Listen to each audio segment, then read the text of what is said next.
Hi, this is David Wilcock, and I'm interviewing Graham Hancock, who is one of my heroes in metaphysics and spirituality.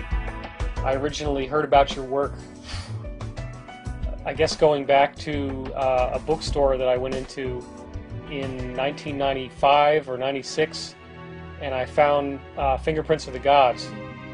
And what I saw in that book was an astonishing compilation of stuff about Atlantis and pyramids and ancient civilizations that I'd read in hundreds of books. And what you had done is to pick out the very best pieces of information that really give a credible scientific perspective on the idea that there was an antediluvian or pre-flood civilization out there. So the reason why I wanted to do this video is that I am aware that a lot of people, when I told them I was going to see you in London, didn't know who you were. And these are people who should know who you are because they're fans of my work. And your work is so similar to mine in that you have really synthesized a great deal of data. So I believe the first work that you wrote that had a lot of success was called Lords of Poverty.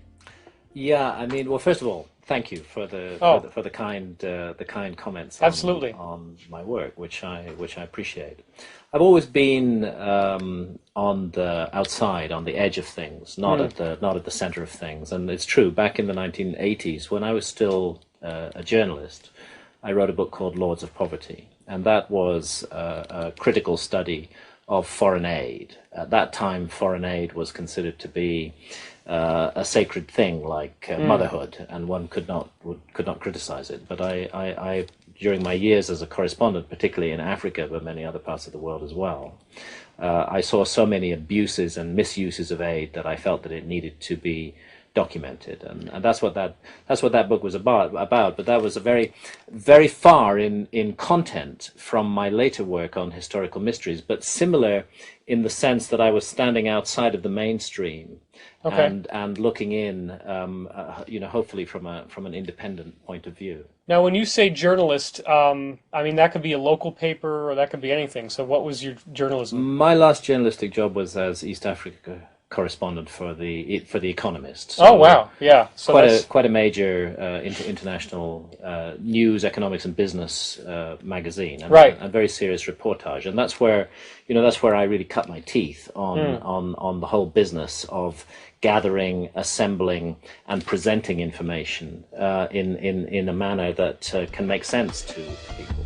So you found these human rights abuses going on, yeah, absolutely, that nobody was talking about. Absolutely, human rights abuses and abuses of the whole project that aid is supposed to be for. It seemed to me that the people who the aid money actually comes from, namely us, the taxpayers in the West, and the people who it's supposed to go to, namely the poor in developing countries, were actually being completely disenfranchised by the middlemen, the huge aid agencies and organizations and their staff, who were receiving and spending most of the money basically on themselves, and so I was advocating a situation where you cut out the middleman and we just help one another as human beings. Certainly, it was a situation which had fantastic PR, and everybody thought aid was a good thing. But everywhere I went and everyone I talked to in the developing countries didn't think it was a good thing at all. They thought it was absolutely ruining their lives and investing in huge projects like gigantic dams, which did absolutely no good to anybody. Or massive resettlement and deforestation projects. So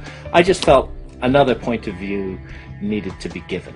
And that's really what I went on to do with my other work too. Do you feel that this work that you did in Lords of Poverty helped to create any social change?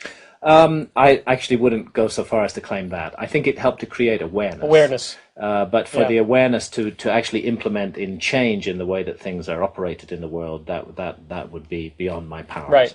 But I think it did help to create awareness. That book was published in 1989.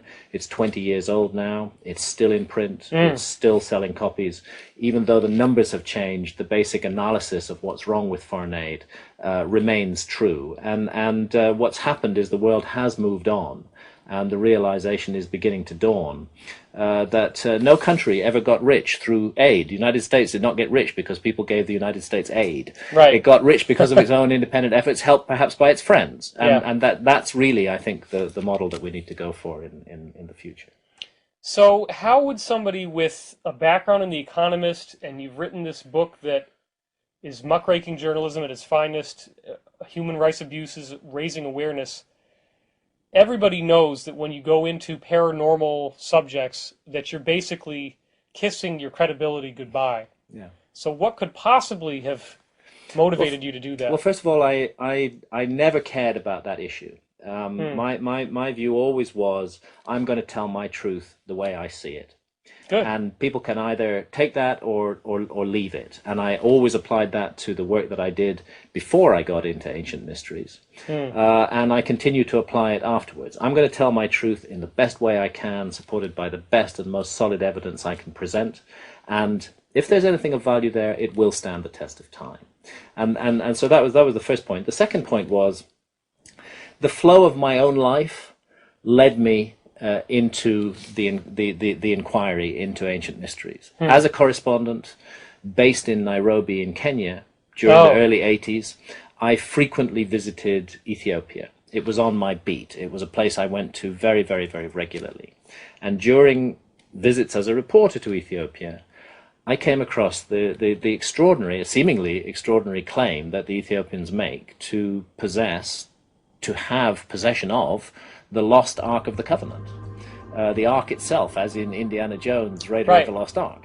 Now, people who don't know, this is mentioned in the Bible. It's supposedly a sarcophagus or something. Well, a wooden box. It's very clearly specified in the Book of Exodus. It's a box which consists of gold and wood. So there's an outer box of gold. Inside it, a box of wood.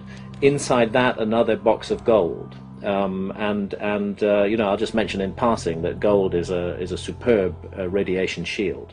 Right. And the whole aura that surrounds this box in the Old Testament is of a dangerous and deadly object. If you touch it, you can be fried by it. If you touch it, you die. Yeah. There are many accounts of people being struck dead by bolts of fire shooting out from the ark. Now, what the Bible tells us was in the ark was the 2 tablets of stone, upon which the 10 Commandments were written by the finger of God Himself. Okay. And so they were seen as the energy source of the ark, which were divine, supernatural, which sent out these bolts of fire and allowed the ark to lift up into the air. There are many accounts in and out of the Bible of the ark being used in battle, of the Israelites carrying it into battle, of it lifting its bearers off the ground, charging towards the enemies of Israel. There's an account where the Philistines briefly steal the Ark of the Covenant from the Israelites. They seem not to know how to handle it.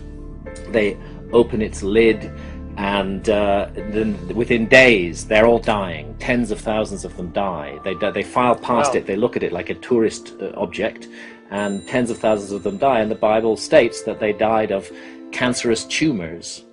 Consistent with radiation poisoning. It sounds like radiation poisoning. So all these things intrigued me, and especially so when I went to Ethiopia and went to the sacred city of Aksum in northern Ethiopia during a time when Ethiopia was locked in a deadly civil war. Okay. And this town was in a very hotly contested zone. It was extremely difficult to get into. And I found myself in the presence of a monk who was the guardian, claimed to be the guardian of the Ark of the Covenant. He sat out in the grounds of a little chapel annexed to an ancient cathedral, Christian cathedral, called the Cathedral of St. Mary of Zion. And he said, yes, the Ark of the Covenant is in there. Now, what's the conventional view is that it either is a myth or that it has gotten lost or something, well, right? Nobody knows where it is. Let me just come to that first. What Okay. really tweaked my attention, because remember those accounts in the Bible of how the ark strikes people dead and, Right. and causes cancerous tumors. Well, these guys, the guardian of the ark, once he's appointed as guardian, he must stay as guardian for the rest of his life. Oh my But gosh. what I found, and he can never leave the grounds of that little chapel. But Wow. what I discovered was, because over a series of visits, I met a series of these individuals because they had very short lives. And over just 2 years, two of them died, and I again went and met the third one. That's amazing. And he had developed cataracts over his eyes. And I said, why? What's happening to your eyes? Because I'd noticed that previous ones had that problem as well. He said, the ark is doing it to me. And I said, why? What is the ark doing to you? And he just said, he looked at me very, very level, and he just said, the ark is a thing of fire. And I knew that he was telling the truth, that there was something in there that scared him. and that at the same time he was burdened with the responsibility for guarding and protecting. So I began to feel, actually, there's a really intriguing story to tell here. Yeah. And over a number of years, I went into it in some depth, while I was still pursuing economic and business and stories about wars and famines. I was also interested in this. And round about 1989, the same year that Lords of Poverty was published, I decided that I would do a book about Ethiopia's claim to possess the Ark of the Covenant. And that book was published in 1992. And it's called The Sign and the Seal, A Quest for the Lost Ark of the Covenant. And that was my next question, is why the sign and the seal? What are those things? Well, part of your question was also that it's assumed to be a myth, that the question of the loss of the Ark is not properly understood. Actually, it turns out that there is a huge mystery surrounding the disappearance of the Ark of the Covenant from ancient Israel. Okay. And doubly so because it was the single most important object of Old Testament times. That's why it's the sign and the seal, because it's the sign and the seal of God's presence on earth. That's what it's considered to be, nothing less than that. The Temple of Solomon is built in Jerusalem around 950 before Christ, specifically as an house of rest for the Ark of the Covenant of the Lord. Really? We know it stays there for hundreds of years afterwards. There are repeated accounts, but then round about 600s before Christ, the references become strange, and it sounds like they're mourning the loss of the Ark. And when the Babylonians invade Israel in 587 BC and steal everything from the temple, they don't find the Ark there. It's already gone by that point. And I mean, I have to cut a long story short here. Yeah. But the bottom line is that the Ethiopian claim is extremely intriguing, because it turns out that a temple, a Jewish temple, exactly modeled on Solomon's temple, was built in Egypt, in Upper Egypt, near the modern city of Aswan, on an island called Elephantina, at exactly the time that we begin to get hints that the Ark has gone missing from Jerusalem. And my suggestion is that the Ark was taken out of Jerusalem because at that time there sat on the throne of Israel a king who was regarded as a heretic, and who had installed a pagan idol called an Asherah in the Holy of Holies of the temple. The loyal priests could never have allowed the Ark to stay in the presence of a pagan idol. I think they took it out, they took it to Egypt, they built a temple for it, they placed it there. 200 years later, and again I'm cutting a long story very short, they were forced to flee from Egypt again. They couldn't flee north, they fled south, they followed the Nile River system. It brought them into Ethiopia around 400 before Christ. And there's extremely strong evidence that the Ark has been in Ethiopia ever since. And just the final part of the puzzle are the Ethiopian Jews, who are known as the Falashas, or the Beta Israel, the House of Israel. And they practice a pre-Talmudic, purely Old Testament form of Judaism. They don't have rabbis, they have priests. This is banned for the rest of Judaism. They do perform sacrifices supposed not to be done by the rest of Judaism. They have a very ancient Old Testament form of Judaism. Wow. And so they arrive. So I began to feel there's really a huge story to tell here. And that was the sign of the seal, and it led me then into a whole range of other historical mysteries. Just one When thing. you say Solomon's Temple, what jumps out at me is in Freemasonry, they're always talking about the rebuilding of Solomon's Temple as an analogy for the building of the light body. Yeah. So if Solomon's Temple was where the Ark of the Covenant had been stored, then what is the relationship between that and Masonic lore and history? Well, that's very interesting. I mean, the Freemasons trace their origins back to Hiram Abif, to the original builder, the architect of Solomon's Temple. Right. There's an extremely interesting track and line to follow there, and that line, curiously, through the Masons, leads us to the Knights Templar. Right. And that was also a feature of my study in the Sign and the Seal, because I found evidence that when the Knights Templar rose to power, and we're talking the late 1100s after Christ, that their primary mission in Jerusalem was not to protect pilgrims on the road between the coast and the city of Jerusalem, but actually to search for the Ark of the Covenant. They took possession of the Temple Mount, where the Temple of Solomon had stood until it was destroyed by the Babylonians. and they carried out excavations there. And then, again, too much detail to go into here, but I believe they encountered an Ethiopian prince exiled in Jerusalem called Lalibela, and returned to Ethiopia with him. And I found Templar crosses all over some of the sacred places of Ethiopia, an extraordinary group of churches at Lalibela, hewn out of solid rock, that I believe the Templars were involved in constructing. So somehow that Masonic Templar theme that goes right back to Solomon's Temple follows the Ark into Ethiopia as well. Well, this can't just be, I mean, a skeptic could say, well, maybe they have this, maybe the stones are radioactive or something, but if you're describing this object, this golden wooden object, levitating and lightning bolts shooting out of it, wouldn't it be that the radiation might be a side effect of some advanced technology that's inside? Honestly believe, if I were asked to place a bet on this, okay, my bet would be that the Ark of the Covenant is an out-of-place artifact. It is a piece of technology. It's a piece of high technology. Now, I trace that back through the lineage of ancient Egypt. The objects like the Ark of the Covenant are found in other Egyptian traditions. And Moses, let's not forget that Moses, who's the guy who climbs Mount Sinai and receives the tablets of stone from God, and who is given the blueprint of the ark, which he then passes down to builders to make for him. I see. That Moses is reared in the household of the Pharaoh. He is groomed as a future Pharaoh of Egypt. Now, he breaks away from that, but to be groomed as a Pharaoh is no light thing. It means that Moses would have been a master of Egyptian magic. He would have known Hakau, everything that the Egyptians knew about magic. And I believe that incorporated into the ancient Egyptian system, it was, first of all, a powerful belief in magic and the powers of magic. Not superstition, but as a practical thing, a practical skill, a power that can be used in the world.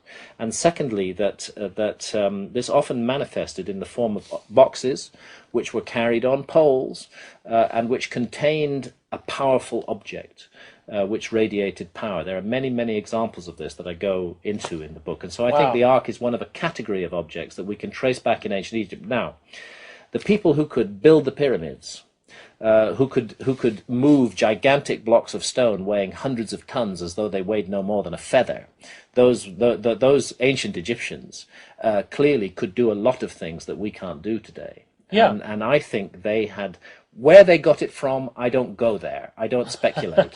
But I do argue that they were the masters of a sacred technology, a kind of magic, and that this was manifested in the Ark of the Covenant.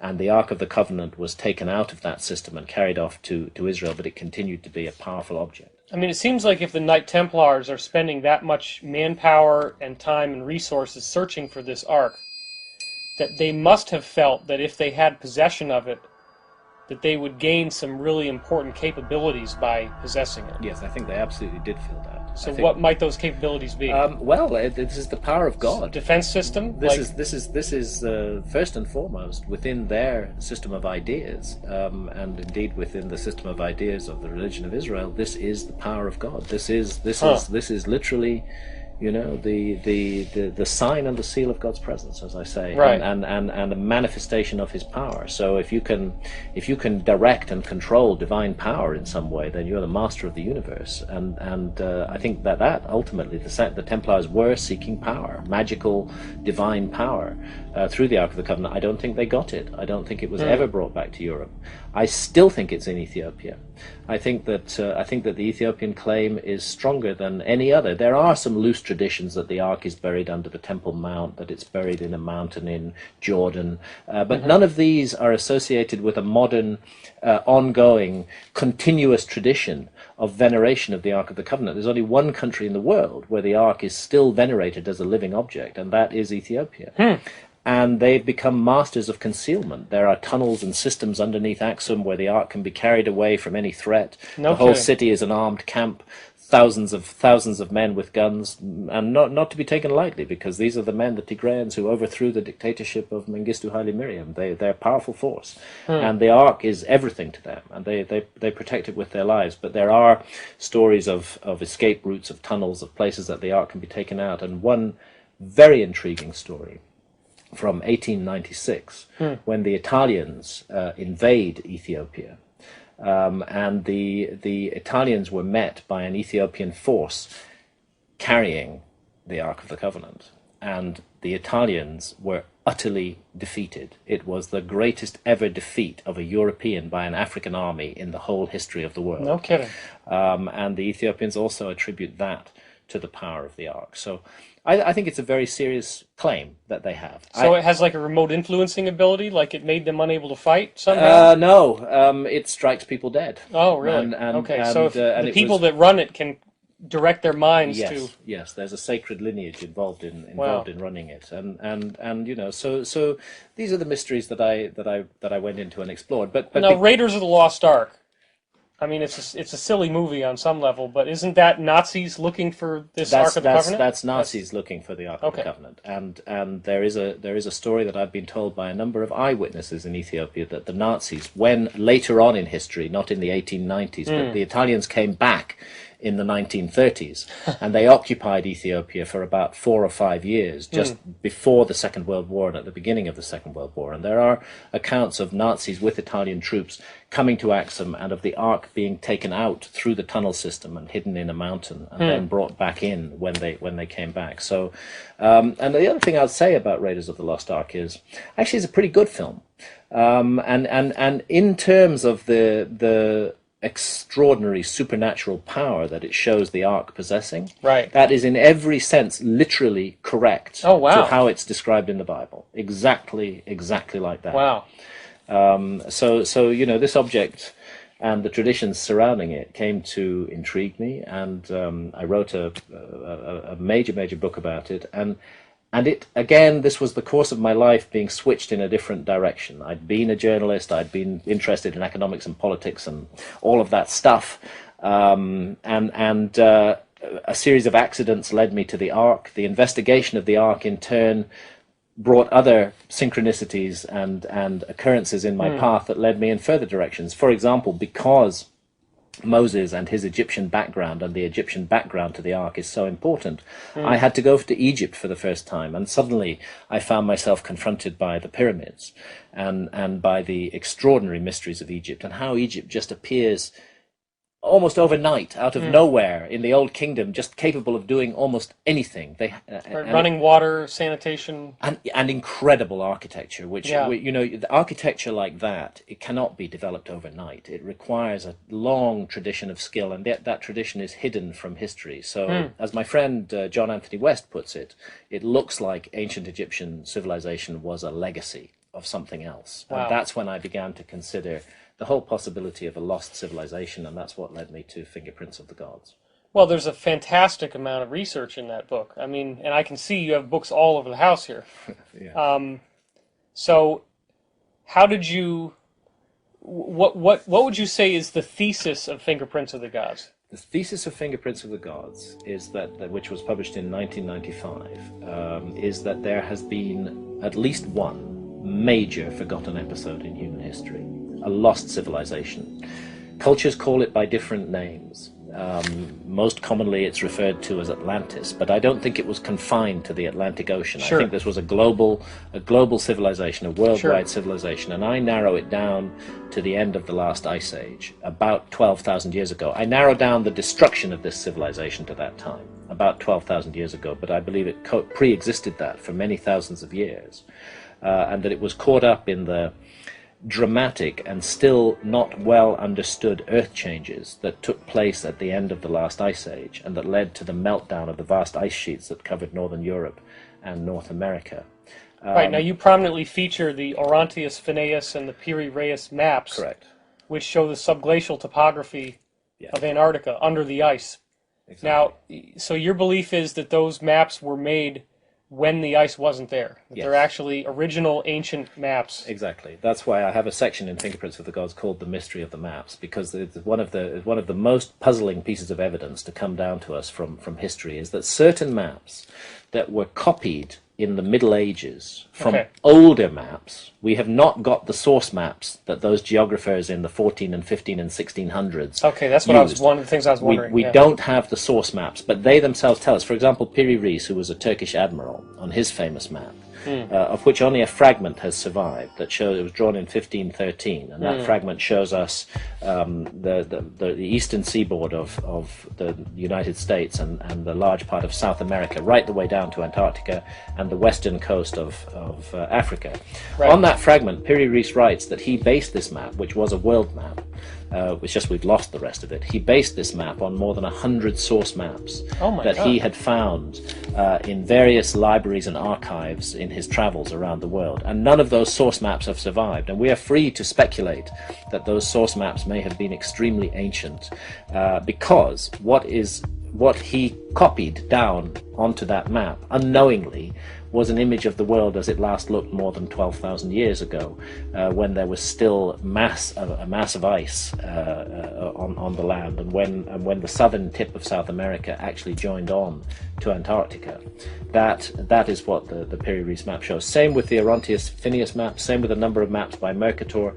They all tell us they were honest. They said, we copied other maps to produce this map, and what they all show, astonishingly, is Antarctica. Antarctica wasn't discovered by our civilization until 1818, but it appears in glorious detail on these ancient maps. And if you follow the progression, you see that the features and character of Antarctica are changing as the maps move on. So it's almost as if they're documenting the meltdown of the last ice age. And some of them indeed do show us what's called the subglacial topography of Antarctica, how the landmass that lies under the ice.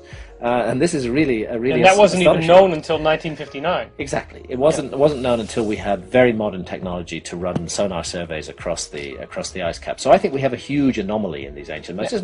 How the heck does a skeptic attack you on that if they're trying to attack your work? Amazingly, what they say about Antarctica is that those geographers just felt that since there was land at the top of the Earth, there should be land at the bottom of it as well. That even though they hadn't got there to check it out, that there should be a sort of balancing continent in the south, and so they just inserted it. And by chance, by coincidence, it turned out looking exactly like Antarctica during the last ice age. This is the astonishing thing that I face, and just will not accept it because it's so paradigm busting. It really does overturn the whole picture of history. And it's not just big dramatic things like Antarctica. There's on a map from 1424, again based on earlier maps. It's what's called a Ptolemaic map. There is a little island shown off the west coast of Ireland, and that little island is called labeled Hy-Brasil, Hybrazil, on that map. And such was the belief in the existence of Hy-Brasil. I know of 2 expeditions that were sent out from Bristol, near where we're sitting now, to look for Hy-Brasil. They wanted to go trade with it, find it. There were all sorts of legends about it.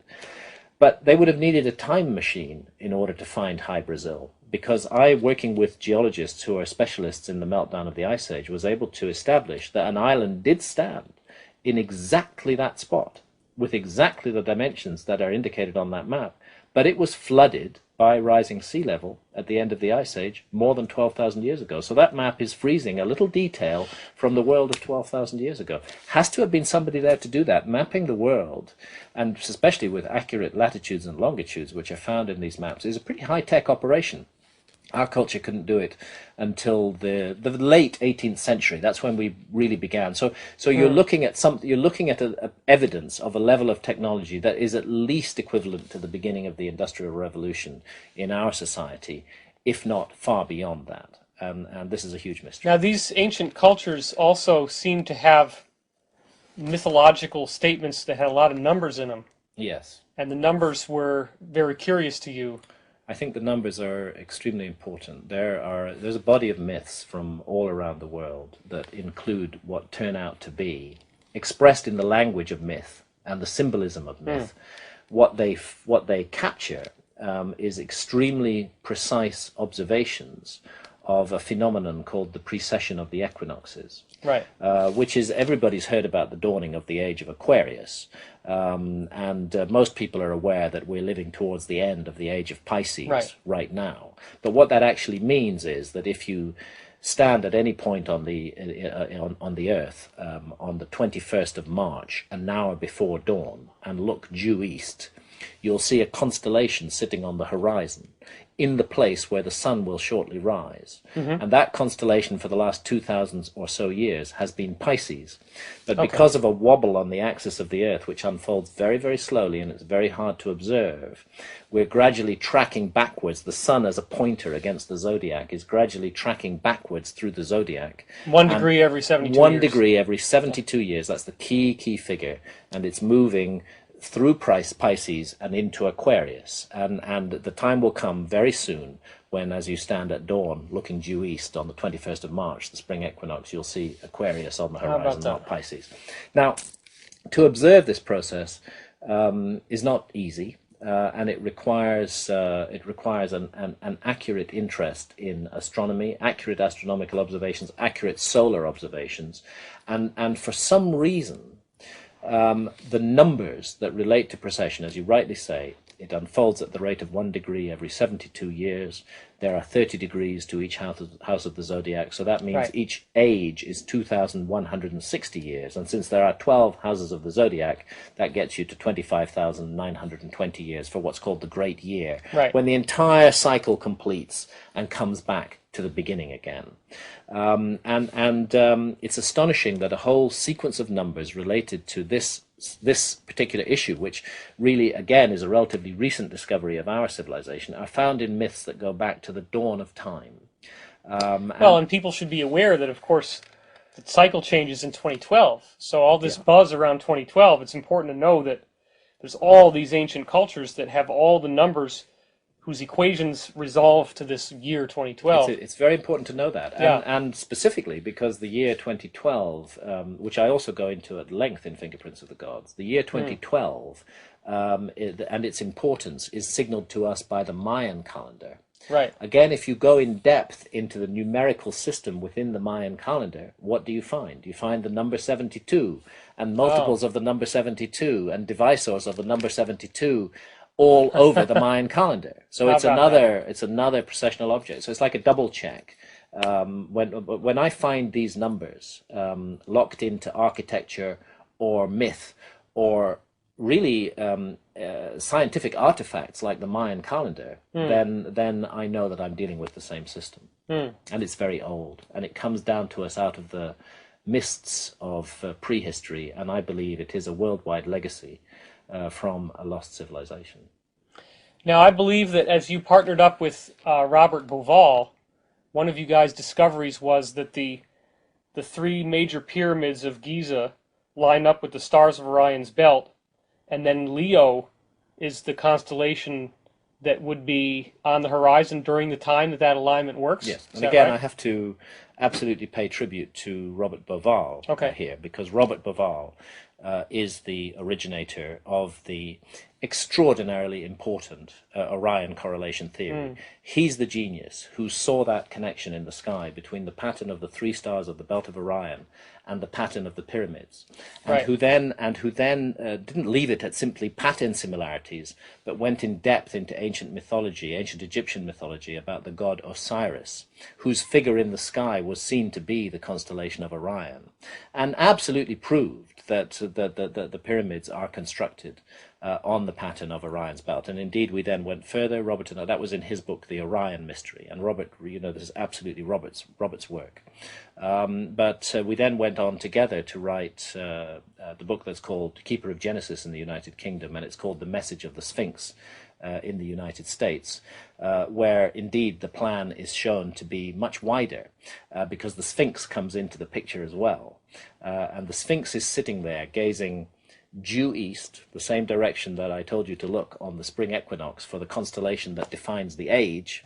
And Orthodox Egyptologists tell us that the Sphinx is clearly what's called an equinoctial marker. It is targeted at the spring equinox sunrise. Okay. Orthodox Egyptologists tell us that the Sphinx was built around 2500 BC, which is the astrological age of Taurus.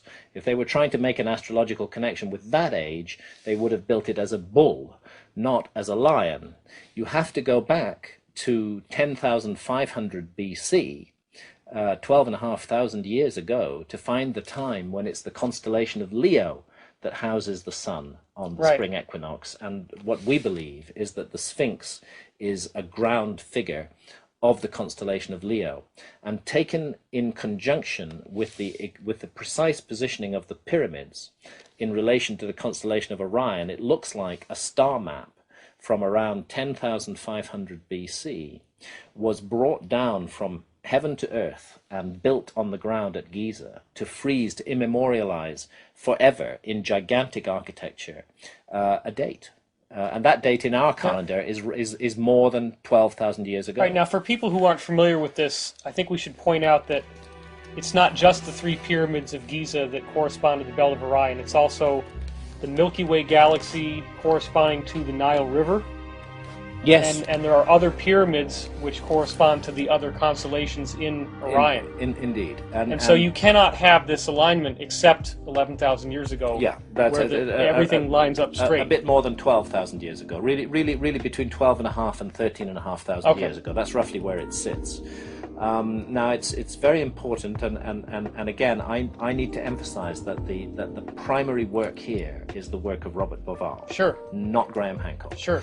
I worked extremely closely with Robert, particularly in the involvement of the Sphinx in the whole story. But the incredible work on the stars and on the architecture is Robert Bauval's work alone. And yes, the Nile does come into this configuration in a very interesting way. Now, we're not saying that the ancient Egyptians or the creators of ancient Egyptian civilization actually put the Nile there.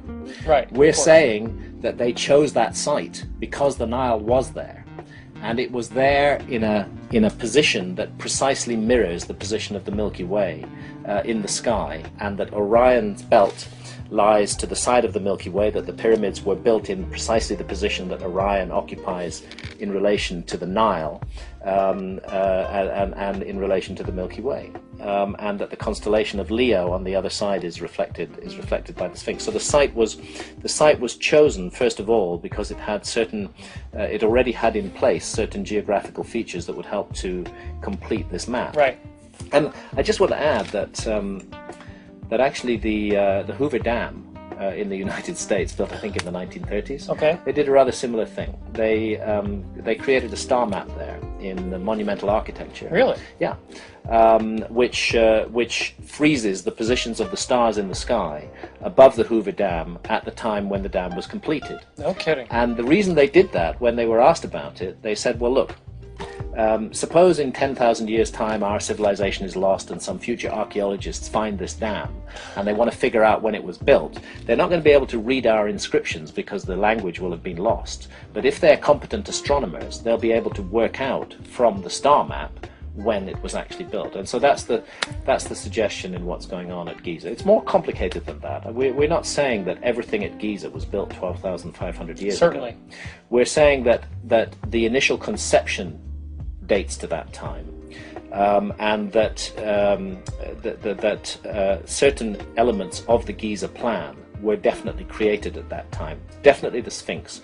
Here you have not only the astronomy, but also the geological characteristics of the Sphinx. And again, I need to pay tribute to the work of others, and that's John Anthony West and Professor Robert Schock, who's a geologist at Boston University. They're the ones who've done the work on the weathering patterns on the Sphinx. And it's very clear from the erosion patterns that the Sphinx, after it was built, was subjected to thousands of years of heavy rainfall. And you don't have that rainfall in Egypt in 2500 BC. You have to go back towards the end of the last ice age to get that kind of rainfall. Right. They call it water weathering. So That's right. John Anthony West showed Robert Schock, a geologist, a picture. Yes. And he says, "What kind of weathering is this?" And he immediately Schock says, "Oh, that's water weathering." Water weathering. But then, precipitation. well, guess where this is from? Yeah, exactly. This is the back end of the Sphinx. Yeah. The key thing is precipitation-induced weathering that's caused by rainfall. Rainfall. Heavy rainfall. And that's exactly what the Sphinx has. And paleoclimatology, well-advanced science, makes it quite clear that there were no such rains in Giza in the time of the pharaohs. So this looks like a genuinely prehistoric, massive piece of sculpture. And then when you combine it with the star correlations, you get a second hit at that, which is also confirming the same very ancient date, and it begins to look like something extraordinary was going on there at the end of the last ice. Why do you think the head on the Sphinx is so small compared to the body?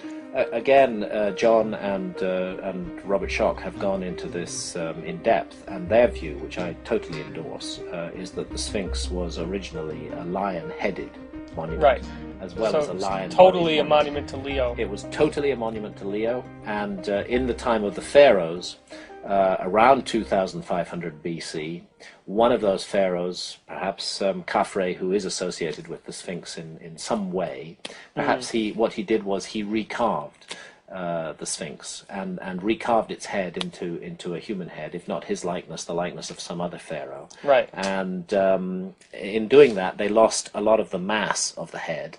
And that's why the human head, is now out of proportion to the right. To the So body. if they wanted to have the headdress at the bottom be that wide, that width would have had to go all the way up originally. Yeah. So they had to get rid of a lot of stone. They had to get rid of a lot of stone Yeah. in order to turn it into a human-headed monument, and that's what seems to have happened there. So, a rather intriguing situation is that.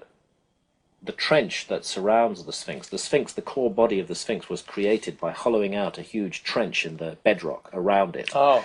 And the rock that was taken out of that trench, which was chopped up into massive blocks of stone, some of them weighing, 100 tons, was then moved forward and raised up into two gigantic temples. The Osirion? No, that's further south. But the Osirion, I do believe you're quite right, the Osirion belongs to the same period and the same style of architecture. Okay. But at Giza itself, you have what's called the mortuary temple and the Vali temple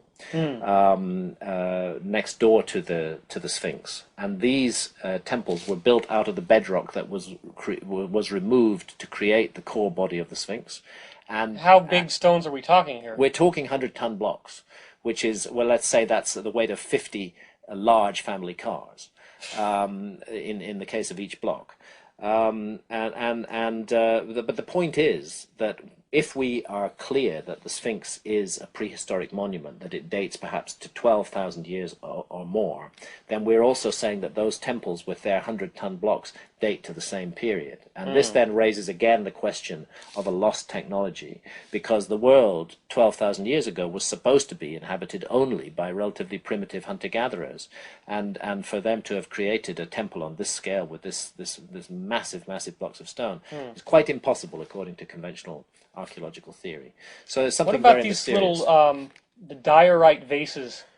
Again, this is all another element that leads us to wonder what was going on in Egypt. The hollowing out of very long-necked, slender-necked jars out of extremely hard kinds of stone, such as diorite, and in some cases, there's evidence that power tools have been used. This is particularly so with the what's called the sarcophagus. I don't believe it was ever used as a coffin, but the sarcophagus in the king's chamber of the Great Pyramid. Really? There's drill marks in there? Yes, and drill cores have been found. It seems that they were using a tubular drill which drilled down into the stone, and from the drill cores it is possible to establish the speed at which the drill was moving, and it was moving at the speed of a modern power tool, not at the speed of a hand cranked drill. Yeah, but that's granite. I know, it's one of the hardest rocks known to man, and they were cutting down into granite, and they're only supposed to have had, even if they had a diamond head to the drill, which is not impossible, they're not supposed to have had any hard metal, so they only had copper in the Old Kingdom, and the pressure and the speed of rotation, even if you put diamond head on a copper tube, the copper is going to buckle and break. So it's just a huge range of mysteries. This is Christopher Dunn that did a lot of this absolutely work. Yeah. This is Christopher Dunn, and I cite him at length in Fingerprints of the Gods. Okay. Christopher Dunn is himself a man who's worked with machine tools all his life. He absolutely knows what he's speaking of, and his book, The Giza Power Plant, gives all the detailed backup evidence on this on this drilling technology. And some of these vases, you can't even get your pinky through the mouth, right? Can't, and yet they're hollow inside. Exactly. They've done mysterious things which we don't fully understand. And the conclusion I came to, looking at this issue, not only in Egypt but all around the world, again for me, the best explanation for this is that we're dealing with a lost civilization. We're dealing with the remnants of a lost technology, some of which was preserved and passed down in certain ways and found its way into the beginnings of historic Egypt in the Old Kingdom. But that the origin was not there, that it's older. Yeah, you said that Egyptian civilization looks as if it just appeared out of nowhere, from a legacy somewhere else. Out of nowhere, just out of the blue. Suddenly, one minute they're making relatively humble, simple structures, and the next minute they're building something like the Great Pyramid. Well, this gets into the fact that the capital city of Egypt, of course, is Cairo. And what does the word Cairo mean? Well, that means Mars. Right. It means Mars. So now, as we go into that, people who might have been with you up until this point, now we've gone even further into the fringe. But what is your feeling of connection between Mars and... My work all the way along the line has been work of synthesis, bringing together the research of many people who work in this field. And I was absolutely intrigued by Richard Hoagland's work on Mars and on the monuments of Mars, and I felt that it was worth considering that seriously. And the book The Mars Mystery, which again Robert and I wrote together, does look at this. Now we are not necessarily advocating an extraterrestrial origin to ancient Egypt. We're saying that something interesting is going on, and let's look at all the evidence. My side of the Mars Mystery was to look primarily at the evidence for cataclysms in the solar system. It seems that the planet Mars, possibly quite recently, was hit by a devastating cataclysm. Something ripped off half of the crust of Mars and just lost it. I mean, something absolutely catastrophic happened there. It's quite possible that something equally catastrophic could happen to our planet when you look into the issue of near-Earth asteroids and long-period comets whizzing around the solar system at vast speeds. And people may not understand that there are some undeniably strange, gigantic structures on the surface of Mars. Yes. There's what they call the D&M pyramid for Vincent de Pretro and Greg Molinar. And it's a 5-sided pyramid, very clear, unambiguous, absolutely a pyramidal shape in a pentagon kind of formation. I was very impressed by the D&M pyramid, very impressed by the work that Richard Hoagland and others have done on that structure and on the whole Cydonia setup. Very impressed by the face on Mars. Now, we all know that NASA came out with photographs which made the face on Mars look like, what was it they said? A cat box. A cat box. But I have to say, and I don't think I'm alone in this, I just don't totally trust everything that NASA say and do.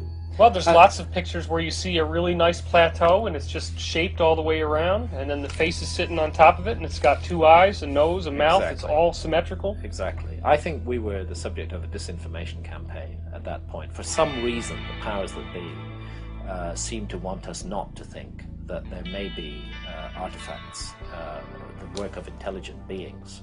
Well, and it's a human face too. And it's a human face. I know. It's extremely intriguing, extremely interesting, and very, very hard to explain. First of all, we have to fight our way through the vast mass of disinformation that has been generated on this subject, and maintain our curiosity at least for what on earth was going on Mars, and what the origin of those structures might be, and why they contain huge amounts of recognizable geometry, some of which is found in monuments on Earth as well. I don't claim to have an answer to this. The book's called The Mars Mystery because it is a mystery, but what Robert and I wanted to do in that book was to synthesize all the available data on the subject and present it to the public so they can make up their own mind. You found some hard empirical connections between the geometry on the Giza Plateau and the geometry on the Cydonia Plateau on Mars. I have to. This is not my work. Right. We are synthesizing the work of others in this respect. And again, I would refer you to the voluminous work of Richard Hoagland for the details on the geometry. I don't want to speak of what Richard Hoagland himself should be speaking of. But yeah, there's evidence for very, very curious similarities. And the whole, again, Richard Hoagland, the whole 19.5 degree thing when you come to Teotihuacan in Mexico, sitting at 19.5 degrees north of the equator, and the presence of pyramids on that site. My feeling is there just is something that hasn't been properly explained to us. I find it very frustrating. I find it very annoying. I still think that the face on Mars is a face. I'm not at all convinced by the material that NASA put out there. Sure. And I think we are going to get to the truth on this sometime in the future. Now, are we dealing with an extraterrestrial civilization? Are we dealing with a human civilization that somehow got to Mars a very long time ago? Who knows? Who knows the answer to that question? Right. I don't have anything against extraterrestrials. I think the universe is full of life. I actually think that's what the universe is for. I think it's a home for life, a home for experience. But I haven't found it necessary in my work to go down the ancient astronaut route. Particularly, I've preferred to look at the mystery of a possible lost human civilization. But once we buy into that, once we accept that we may be a species with amnesia, that we may have forgotten glorious and dramatic aspects of our past, then we have to consider the possibility that there might even have been a spacefaring civilization on this planet. Did it come from this planet from elsewhere? Did it go from this planet to somewhere else? I don't know the answer. My job is to spell out the mystery and then let people work. Well, and you found submerged architecture all over the world. Well, this is again a follow-on from as my work progressed. Really wanting to get to grips with the whole issue of a lost civilization. The thing that really struck me was at the end of the Ice Age, you have this dramatic rise in sea level. You have more than 400 feet sea level rise right the way around the world. It swallows 400 feet. 400 feet. I didn't know that. It's That's a lot. It's an absolutely gigantic sea level rise. You have to consider that the sea level everywhere in the world was 400 feet lower than it is today. And that would have happened probably with a tsunami as well. So you're talking about... It happened in a series of episodes, and when they happened incredibly fast. What happened was that the ice that had melted down for thousands of years on top of the ice caps into gigantic glacial lakes would suddenly burst its banks, and you would have just the size of an ocean spilling out into the ocean all at once and raising sea level very Well, if you fast. have all that weight sitting on the crust, and when it pops off, the crust is going to bounce up, wouldn't it? It's called isostasy. The weight of the ice caps on the land depress the crust. As the ice melts and comes off, the crust starts bouncing back again. All of this has to be taken into account in working out exactly what the world looked like during the last ice age. And I was very lucky in my book Underworld to be able to work with Dr. Glenn Milne from the University of Durham in the north of England. He and his team are the world's leading geologists on the science of sea level rise at the end of the Ice Age. Okay. And they have a fantastic computer program that will show you to an astonishing degree of accuracy what any coastline looked like at any time in the last 30,000 years. And working with that, first of all, I went back to the problem we were discussing earlier, the problem of the maps.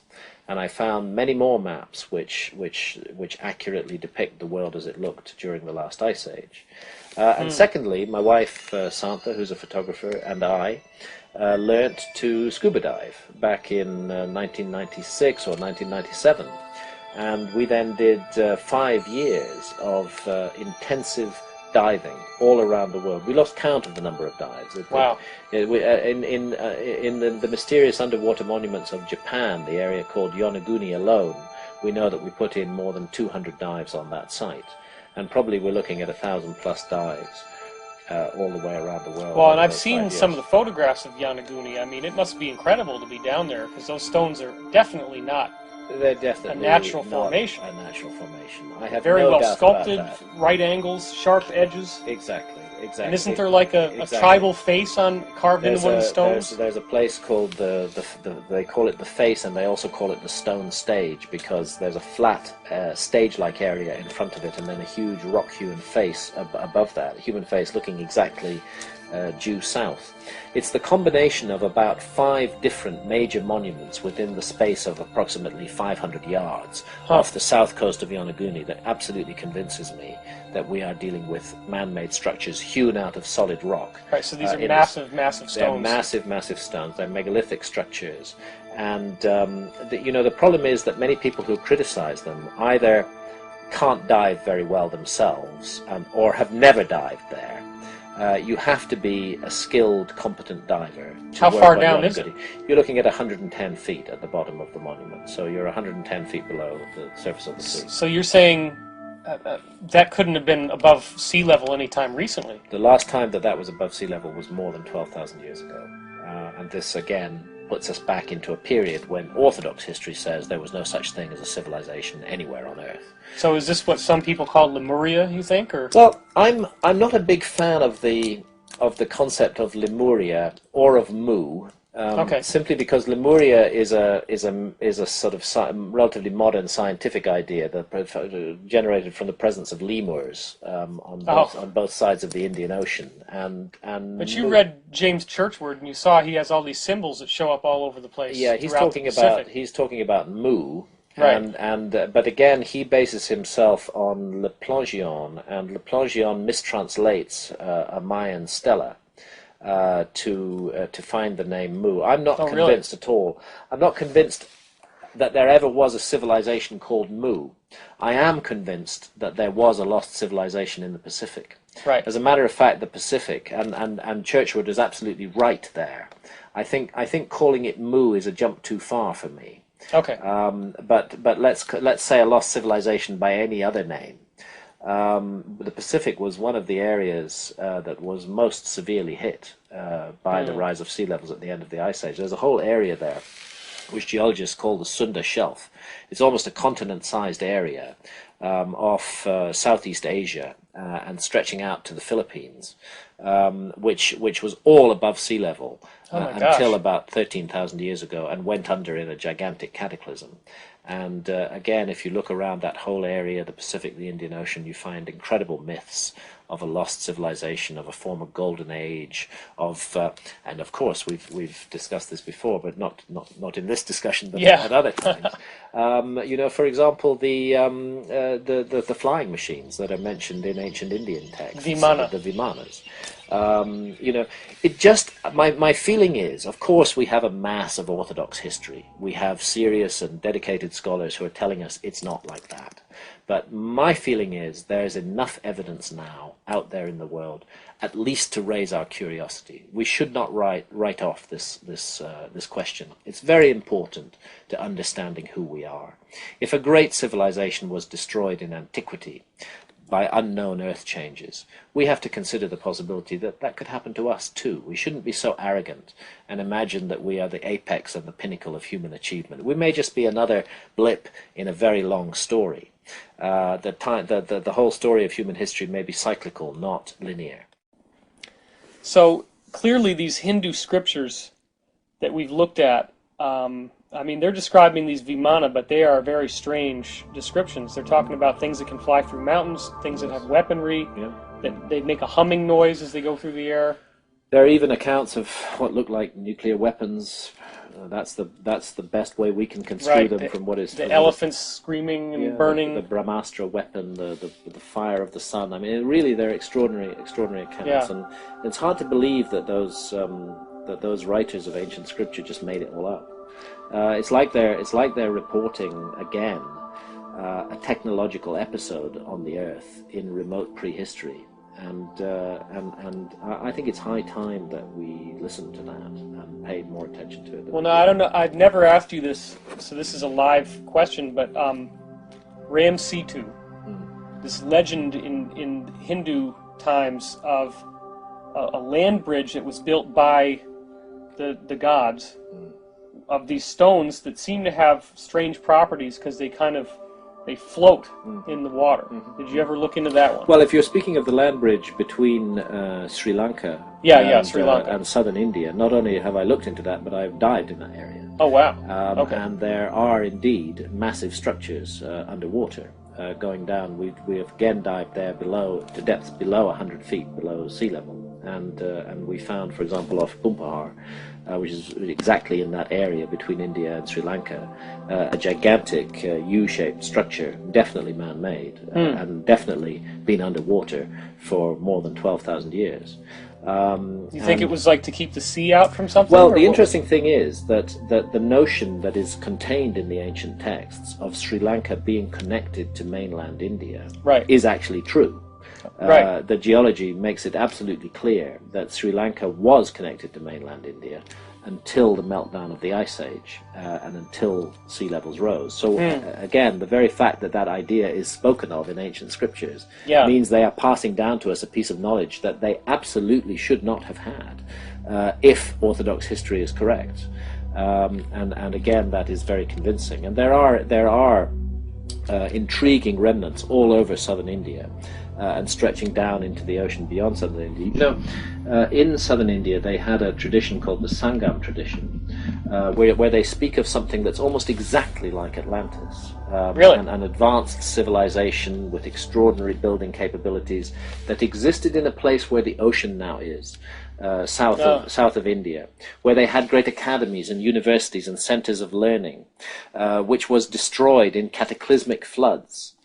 And the weird thing is, they put exactly the same date on it that Plato puts on Atlantis in his account, because Plato is the earliest surviving source for the story of Atlantis. And that date is, again, around 12,000 years ago. Wow.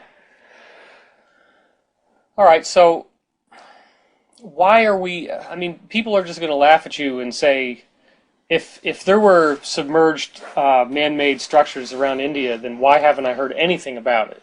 Well, it's a very... He can go dive down there and see whatever he wants. It's a very odd thing because again, mainstream archaeology seems reluctant to get to grips with this whole issue, and I'm not quite sure why.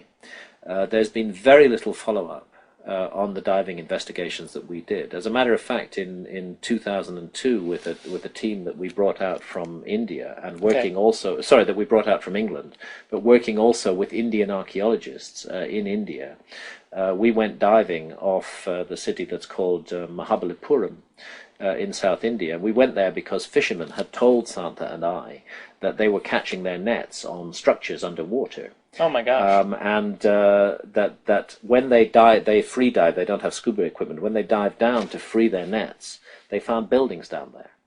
And we were the first people to follow that extraordinary story that the fishermen were telling. Wow! Took an expedition out there, went diving exactly where the fishermen told us, and lo and behold, found a gigantic built complex underwater, and starting quite close to shore and extending out as much as 5 kilometers from the shore and going down to depths again of more than 100 feet. Now, the strange thing was that after we'd made that discovery and after the initial press conference, which was jointly shared with the Indian archaeologists, Indian archaeology suddenly fell completely silent on the matter. And there was no further investigation of it until, tragically, the great Boxing Day tsunami, which emptied out the bay in front of Mahabalipuram for about half an hour, and then everybody saw that there were structures underwater. Oh my gosh! And are there any pictures of this? Yes, there are. And really? after that, because it had entered the public domain in a very, very visible way. Most recently, there has been some minimal underwater archaeology done on that site that we found several years earlier. No kidding. But again, mysteriously to me, the mainstream archaeologists so far are confining themselves to what's called the intertidal zone, down to depths of just about maximum of 10 feet. And where you hit the really interesting stuff is down to depths of 100 feet and several kilometers from the shore. So I don't know. I don't know why this should be, why it should be this way. I've come across this problem also in Egypt, where mainstream archaeology again doesn't seem to want to get to grips with very intriguing mysteries that need to be investigated. Is it simply a matter of archaeology's commitment to a paradigm of history being so strong that they just can't bear to separate from it? Is it that they really believe all this stuff is nonsense? Perhaps they do. Or is it something more sinister than that, designed to deny us the truth of our true history? I'm not sure. I've actually given up trying to figure it out. I've done my best to put out the knowledge that I have, to share what I've seen and what I've experienced and present it there. And I do think if major resources, Santa and I were just two individuals totally funding ourselves, if you had the funding of a major oceanographic institute to search the coastal shelves all around the world for underwater ruins, I think we would reveal the absolutely unmistakable traces of a lost civilization. Did you ever visit Lebanon? Never visited Lebanon. I've not been to Baalbek. Okay. I would love to go to Baalbek, and I will do so one day. 1,000-ton blocks of stone? Yeah. What on earth are they doing there? 1,000 tons. I mean, they're so huge that even the pyramid stones and all the other stuff we're talking about pale by comparison. They pale by comparison. They're utterly astounding. And again, they're trying to tell us that these were put there by the Romans. I'm sorry. That's the skeptic's explanation? Yeah, that's the skeptic explanation. A Roman temple was built on top of it. That's true. But the substructure is absolutely megalithic prehistoric architecture of the kind that you do find in Egypt, in the Valley Temple next door to the Sphinx, and indeed, as you mentioned earlier, in the Osirion in Abydos. Right. I saw a scale picture of a man standing on it, and it's like the guy's like this tall, and the stone is... Yeah. I mean, they're absolutely enormous. Yeah, they're enormous. So I think we have to say there are extraordinary mysteries in the past, and these mysteries are important because they have something to tell us about ourselves. I mean, a man or a woman with amnesia who've forgotten their own life story are gravely disadvantaged by that. What if that's the case for the whole human species? That we've forgotten our own life story, that we don't remember the truth about ourselves because there had been too much cataclysm, too many years have passed, it's all got mixed up and confused in myth and memory, so that we don't really have a clue. How can we proceed forward if we don't know where we came from? It's almost like we have a genetic, like most people have a genetic trigger where if you start bringing out information that suggests that these cataclysms happen, they automatically attack you. There's like this, there's like a genetic, no, you can't, we're not supposed to know this, we can't know this. It's an extraordinary thing, and it's actually why, because I did become a little bit defensive in my work as my work moved on from the sort of grand explosion of Fingerprints of the Gods, when I just sort of threw it all out there, to later more considered books such as Underworld, where I had to consider, as I was writing the book, I had to consider that there was going to be an army of hostile archaeologists out there who would want to find any chink in the armor of my case to bring the whole case down. If I can just find one fault, then we can, then this is a classic disinformation technique. We find one little fault, then we can elaborate that out to suggest that the whole work is contaminated. And so I became very, very cautious about how I presented information. And whenever I made an extraordinary claim, I did try to back it up at great length with extraordinary information. And it's why in Underworld I do not actually investigate. I did in Fingerprints of the Gods, but in Underworld I don't really go into the question of what caused the cataclysm.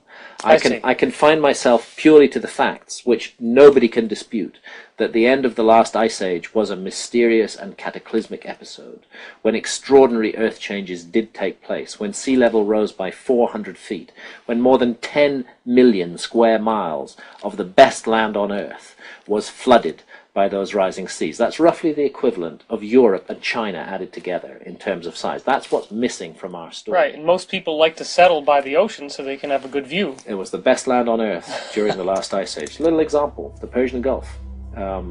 Persian Gulf was all dry land at the end of the last ice age. A huge river system ran through it, the combined streams of the Tigris and the Euphrates. There were gigantic fertile lakes in the bottom of that valley. It was a pleasant valley then. And it was flooded. by those rising sea levels and became the place we see it today. What a wonderful place to do underwater archaeology if anybody would actually put their minds to it in a serious way. Now, have you heard about the western tip of Cuba? Yes, I've heard of. I do report this in Underworld. There have been some developments since. This is the discovery of what look like man-made structures at a depth of more than 2,000 feet beneath the sea. 2,200 feet. Now, when you're talking about a site that is 2,200 feet beneath the sea, you are not only talking about rising sea levels at the end of Ice Age. You're talking about something even more dramatic than that. Yeah. Could it be some kind of landslip that carried this material down to a greater depth? Possibly. Who knows?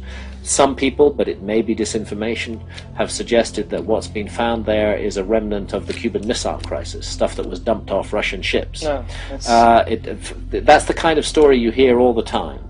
Nevertheless, it's been thrown out there. Again, it puzzles me that although the site has been identified, although video images have been captured on the site, up to this day, as far as I'm aware, the serious investigation of that site has never been pursued, and I don't know why that should be. Yeah, you have Paul Weinsweig and Paulina Zalitsky with a company called ADC, or Advanced Digital Communications, who got a contract with the Cuban government to do side-scan sonar readings of the ocean seafloor around Cuba, looking for sunken Spanish galleons with lots of gold on them. Yeah. And they'd say, hey, Castro, we'll give you as much gold as you want, just let us do this. If we find something, you're in on the deal, totally.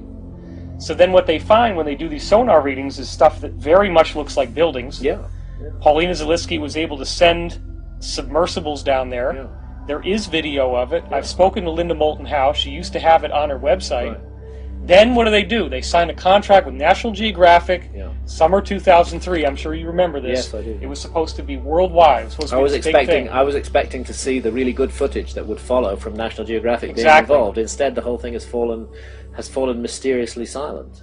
We've never I talked don't know about why this. it's fallen silent. We've never talked about this, but I was on the Art Bell Coast to Coast show talking about some of these things, and this female soldier who had worked at Guantanamo emailed me and said that back in the early 80s, she was stationed at Guantanamo, and one of the SEALs got drunk at a hot dog barbecue and says, we found Atlantis down there, and said that during the Cuban Missile Crisis that our American nuclear subs were going around Cuba trying to make sure nothing was going on, and they see pyramids, sphinxes, buildings, roads. Paulina has seen inscriptions down there that look similar to Greek and hieroglyphics and stuff. Interesting. This guy told her that there was a massive effort to remove any artifacts that could be reverse engineered into technology that the enemy could get their hands on. Interesting. And that they had working machines down there, including lights that just stayed on and never went off. You see, once again, we're dealing with this strange thing that whenever we seem to be on the edge of really revealing the truth about our past, it's snatched away. And this leads us to an area of inquiry which becomes very murky and very dark, and you begin to wonder what manipulative forces are at work in human affairs. Who has an interest in keeping us in the dark about our past? Why can't we just have open and honest inquiry into these things? It's down there. We have the technology. It's whatever it is, the world has a right to know. And if the media were to contact you about your undersea excavations and discoveries around India, are you willing to openly share everything that you know? Absolutely. I already have openly shared it in Underworld. They're just not paying attention to you. They're just not paying attention, because this is automatically considered as lunatic fringe kind of stuff. Even though I personally have always tried to follow it in an extremely rigorous and even scholarly manner. Right. And to put my money where my mouth is, putting myself underwater on hundreds and hundreds of dives, both me and Santha, in risky, dangerous environments, sometimes with huge currents operating. We put our lives on the line for more than 5 years to pursue this investigation. Even though the investigation had that depth and seriousness, very little attention was paid to it in the mainstream. I'm not bitter about that. I regard it as absolutely the way the world works. I will continue to explore mysteries. I'll continue to tell my truth the way I see it. Yeah. In the passage of time, we'll find out who's right, who's wrong. Now, you have another book called Heaven's Mirror, and what is Heaven's Mirror? And Well, how did you go from Underworld to that? Heaven's Mirror is first of all, it's a photographic book, and actually it was done before Underworld. Oh, okay. Santha is the photographer on that book. I wrote the text, and the purpose of that book was to show an extraordinary worldwide phenomenon, which is the mirroring on the ground of the patterns of the stars in monuments and structures. Oh, really? So it's way more than just what Bouval discovered in Egypt? It takes the investigation outside of Egypt. For example, a big focus of Heaven's Mirror is Angkor in Cambodia.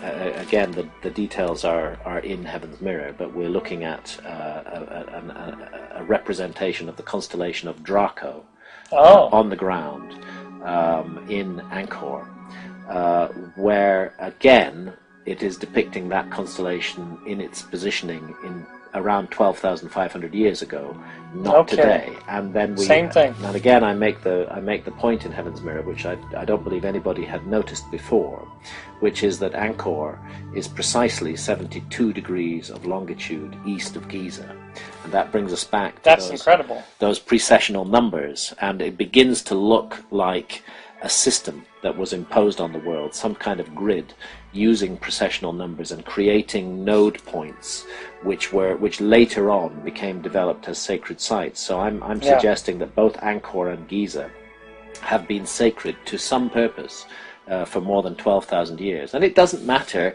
if later civilizations came along and built their stuff there as well. There's no doubt that the temples as we see them today in Angkor date from around 1100, 1150, 1200 after Christ. But they sit on top of older and older structures, and I think if we go all the way down, we're going to find ourselves right back at the end of the Ice Age again. Okay. So it was an attempt to show that there's a worldwide system of as above, so below. Of copying on the ground what is seen in the stars, either actually representing the patterns of stars on the ground, as at Angkor, as at Giza, or creating a union point between sky and ground, a monument that targets the spring equinox, that targets the rising sun on the summer solstice, for example. These are common. The extraordinary pyramid of Kukulkan in Chichen Itza, in the Yucatan in Mexico. Where the pyramid is so perfectly situated that again on that special day, the 21st of March, the spring equinox, for about 20 minutes, and Santa and I have been there and sat there and observed this amazing phenomenon. The stairwell serpent thing? The serpent. There's a serpent's head at the bottom of the northern staircase. And the sculpted head? A sculpted head. And there's no body to that serpent. But just for 20 minutes in the evening, around about 5:20 in the evening, it suddenly comes alive. And the shadow pattern of the whole body of the serpent is seen running up the stairway. I didn't know that still works now. It still works today, as it worked when it was first created, and it is meant, and that monument is speaking of sky and ground at exactly that moment in time, at exactly the equinox. So why the serpent? What's the big deal with the serpent? Well, the serpent is the image of Quetzalcoatl, the feathered serpent, the civilizing deity who brings civilization to the ancient Americas, and who then vanishes, and who will return to usher in a golden age. This is what is indicated, and let us only hope that's what 2012 means. That a golden age is coming ahead of us, even though we may have to pass through difficult times to get there. Couldn't some people ignorantly say that if they're sacrificing people on these pyramids, that the serpent is the devil, and that they're doing that for a satanic ritual or something? Some people could ignorantly say that, and they do say that. And furthermore, and again, I go into this at length in Heaven's Mirror, particularly less so with the Maya, but the Maya also performed human sacrifice, more so with the Aztecs, who performed human sacrifice on an absolutely industrial scale. Right. You find this horror taking place associated with these amazing and wonderful monuments. Now, what's going on there? I argue this case at length in Heaven's Mirror, that what is going on there is again a loss of memory, a degradation, that the fine principles for which these amazing structures were first established were forgotten by later cultures, who slipped gradually into a horrific kind of urbanized barbarism. So they weren't sacrificing in the beginning. I believe that this was a later collapse. You could almost call it a fall. This was a fall that we see evidence for there, and where really rather sophisticated ideas expressed symbolically about the need not to concentrate on the material body and on the material world, but to concentrate on the spiritual self, were interpreted literally by later cultures and were used as an excuse for this horrific, sadistic human sacrifice. But I think that we need to look beyond that to the ideas that are expressed in the structures themselves, and indeed the prophecies and the understanding of the universe that they convey. But some people are still going to be really freaked out about why a serpent. So what do you feel like the symbolism of the serpent is? Why would somebody want to build a serpent on a pyramid? Well, first of all, Quetzalcoatl is the feathered serpent. Okay. That's his position, and then it's very old in Central America. I've been to Villahermosa, where they have the objects from the Olmec objects from La Venta, and these include these date back. Of course, you can't accurately date stone. You can only say it's at least that old. And there's a stone structure there which is at least dates from 1,500 before Christ. In other words, it's already at least 3,500 years old. Wow! It's a lot older than the Maya or the Aztecs, who both venerated the feathered serpent. And there, on that ancient monument, we find the same figure of the feathered serpent. Okay. And what this means, does it suggest some sort of reptilian intelligence, some sort of alien connection with the Earth? Maybe. I don't know. Again, I don't go there in my work. Okay. I'd rather leave that to others to explore. I know Maurice Cotterell went into it and talked about the Crotalus dorissus rattlesnake, yes, and the pattern on the snake is replicated in Mayan ruins and stuff. Yeah. There clearly was veneration of serpents, and I suppose in a way that leads us on to the most recent of my non-fiction books, which is Supernatural, where I do look at the visionary experiences of shamans, and it is quite intriguing how shamans all over the world, in altered states of consciousness, have visions of serpent-like beings, and these serpent-like beings are intelligent, and they are not evil, and they appear to want to teach wisdom to the world. And you find them. I was recently in Utah, looking at petroglyphs and rock art in Utah, dating back in some cases 4,000 or 5,000 years, American Indian rock art. Very interesting serpent images there, where the serpent has the head of some other kind of animal. Exactly the same serpent imagery is found in South Africa, thousands of miles away, from a totally unconnected culture. Well, the common factor is shamanism and altered states of consciousness, and I think that's pretty wild. Yeah, I think that we don't have time to go into this in depth tonight, but I think that this question of accessing the realm of vision and of the work of shamans cannot be dismissed lightly. I think that it's also part of the ancient legacy that's come down to us. So in your book Supernatural, you're starting to drill into, okay, is there a connection between these ancient monuments and something that has maybe not originated on this planet but has been coming here? Yeah. I certainly am, and I had, again, because my pattern of research is to immerse myself in the subject personally, rather than simply to sit in an armchair and work from books and references. I went down to the Amazon and I drank ayahuasca many times, which is this visionary brew, with Amazonian shamans. That's the right way to do it. It's the right way to do it, and so I have had a personal experience in the visionary state. I mean, did you? It's like entering a seamlessly convincing parallel universe, oh my gosh. Which is inhabited by intelligent beings that often take a part animal, part human form. Interesting. And again, critics could easily dismiss this as just, my brain on drugs. But you have to realize that precisely the same imagery is found in rock and cave art all over the world, going back to the very beginnings of the artistic endeavor in the human story, which is more than 35,000 years ago.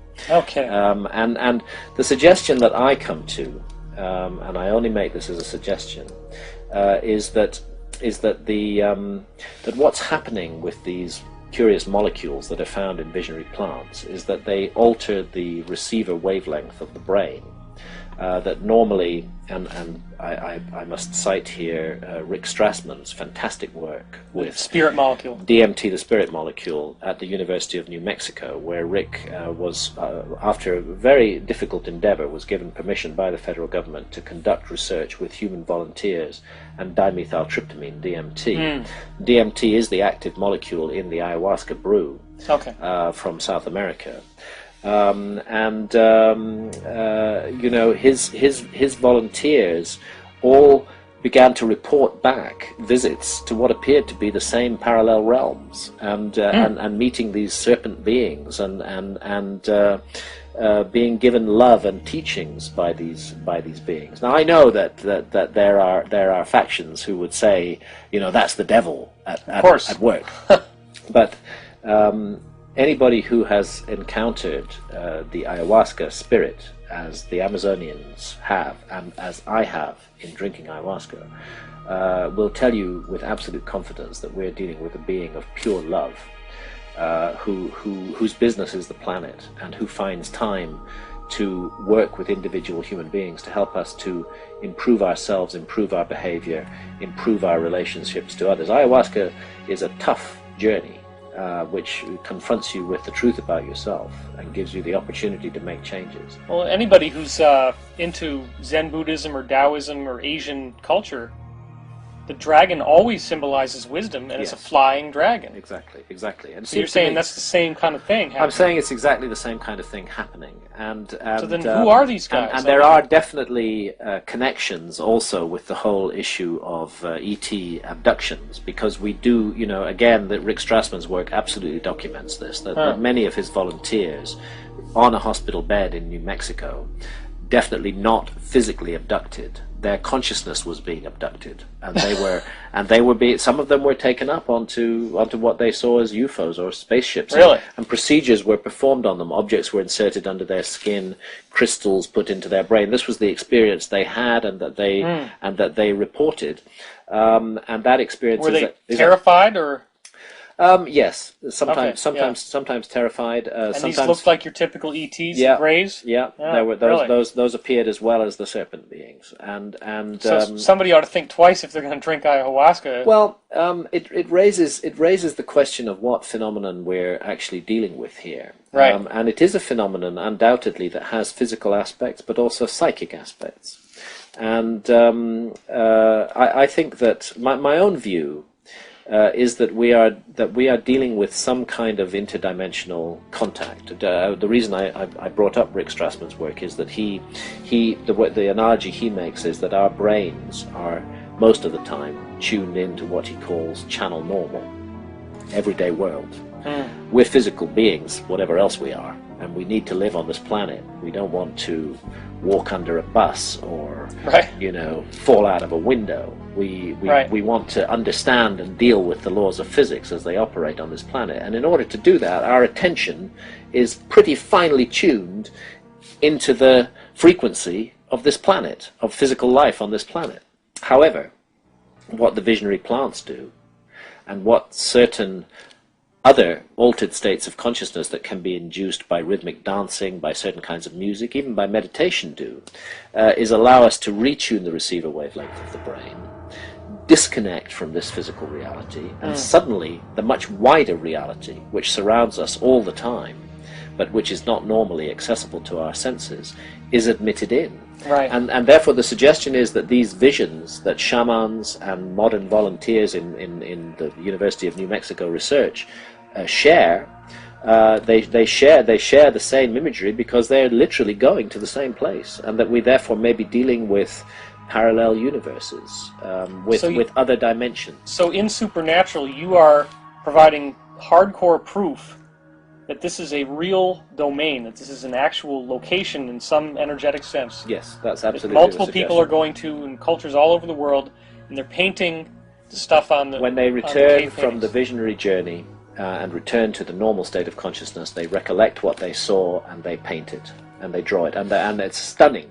And I provide massive evidence for this, how you can take an image from the cave of Lascaux in France, dated at least 17,000 years old, and you can go into the Amazon jungle amongst the Tucano Indians and find that they have also created exactly the same image following an ayahuasca journey. And therefore the common factor has to be altered states of consciousness. Wow. And the suggestion that there may be, the subtitle of the book is Meetings with the Ancient Teachers of Mankind. And my suggestion is, through contact with parallel dimensions, parallel realms, humanity has been urged forwards on a number of occasions. Has anybody wanted to make a TV documentary about this with you or anything yet? No, really? Not so, because it brings up the subject of mind-altering drugs, right. And this is a subject that for most people is utterly taboo, and which they're just incapable of exploring without a huge knee-jerk reaction against it. Well, we have to remind ourselves that the cultures of South America, indeed all of the countries surrounding the Amazon basin, have a wise policy on this. They have, not only is it totally legal to drink ayahuasca in these countries, but the right of adult human beings to drink ayahuasca is protected under laws of religious freedom. Wow. And not regarded as some kind of freaky, aberrant behavior, but regarded as an essential part of our humanity. No kidding. That we need to have these experiences in order to fully realize who they are. So yes, well, I've documented all of this in Supernatural at great length. It has not been followed up anywhere. Again, I'm not surprised. But I hope in time that my attempt to tell my truth on this matter will come out and be shown to be now, right. Terence McKenna obviously went through all these entheogens, as they're called, and felt that realm was giving him information about a big change coming to the world in 2012. Yeah.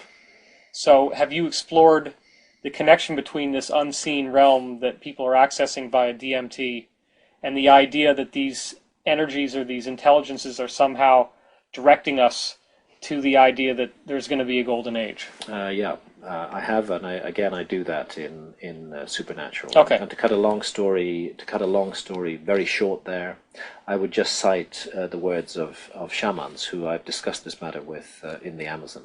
And what they say is this: first of all, surveying the horrific destruction that is being inflicted on the Amazon by modern industrial society, and secondly, looking at the state of rampant chaos in the world at large.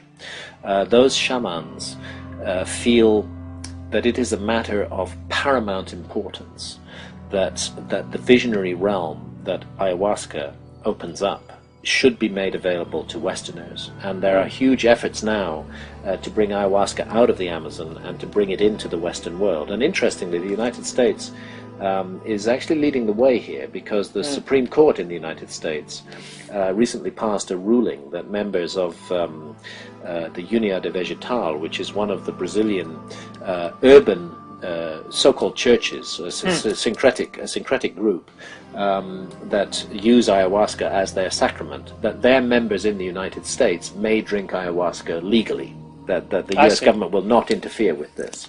And it looks like that right is going to be continuously extended. What the shamans say is that the whole crisis of the world today comes about because Western technological civilization has severed its connection to spirit. Okay, that makes Perfect sense. And that unless we reconnect to spirit, we are going to pass through a very difficult and catastrophic time. But if we can reconnect to spirit, then the possibility remains that we can pass through this difficult time into a golden age, into a rebirth of humanity, with all our potentials returned to us, not the poor, fragmented creature we are today, told by the powerful corporations and by our governments that all that matters is the material world, brainwashed with hours of reality TV and advertisements telling us to go and buy this or that material good, told that the only appropriate leisure activity is to go out and get absolutely drunk on alcohol, so that becomes a kind of relief from the horror of everyday life in industrial society. Right. That somehow we can reunite the fragmented parts of our human nature, bring back in our connection to spirit, to other realms, to other dimensions, and move forward again in a positive direction. And you're saying that some of these new abilities have manifested in you with a new path of fictional writing as a result of Yes, this was the great gift that ayahuasca gave me, as well. I'd always been open to the existence of parallel realms, but ayahuasca showed me these realms. But she, and I will speak of her as she, the great spirit that lies behind the ayahuasca brew. Okay. She also gave me a novel. She boosted my creativity in a way that it had never gone before. It was like I downloaded the whole story, and that's my latest book, which is called Entangled. It's going to be published in 2010. Wow. It's a fantasy adventure, a battle of good against evil, and the whole story, time travel, a character in the Stone Age, a character today, a time slip novel. They're interconnected. They're fighting a demonic force, and the whole story came to me in an ayahuasca vision, and many others have also been creatively influenced by ayahuasca. So I have no doubt that we're dealing with something positive and worthwhile here, which deserves to be explored further. Well, I want to thank you for sharing with us your amazing testimony on so many levels. It's a fascinating documentation of the potential of the human spirit and of how much more there is in the past and in the future than what we've normally taken for granted. Thank you. So I want to thank you, Graham. It's a real pleasure to interview you today. Thank you very much, and thank you for your work, which is hugely important and making a difference in the world. I appreciate that. I'm really pleased to see you doing it. Great. And thank you for watching, and we'll see you soon.